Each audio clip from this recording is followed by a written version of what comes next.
কবিতাৰ শিৰোনাম খন্তেক আমাৰ শিক্ষাগুৰু। কথা শিল্পী দাস, আবৃত্তি কস্তুৰী বৰা। প্ৰতি খন্তেকে শিকাই যায় নতুনত্বৰ প্ৰস্তুতি, নিজৰ অজান্তে শিকি যাওঁ বহু কিবা কিবি। খন্তেক আমাৰ শিক্ষাগুৰু, জীৱন বাটত প্ৰতি পল সুখে দুখে নাটমঞ্চ কৰ্মৰ দিয়া হল ফল। খন্তেক নহয় তুষ্ট, বুজাই দিয়ে সময়ৰ মূল্য, আপোন পৰৰ মহিমাৰে মান তাৰ ধনত অমূল্য।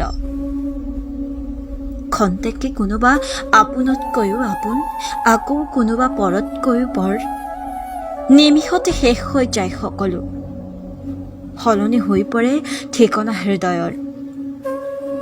খন্তেক তোমাক সন্মান কৰোঁ, আপ্ৰাণ মৰম শ্ৰদ্ধাৰে, তোমাৰ দিয়া শিক্ষাই আছো উন্নতিৰ চেষ্টাৰে। খন্তেক আমাৰ শিক্ষাগুৰু।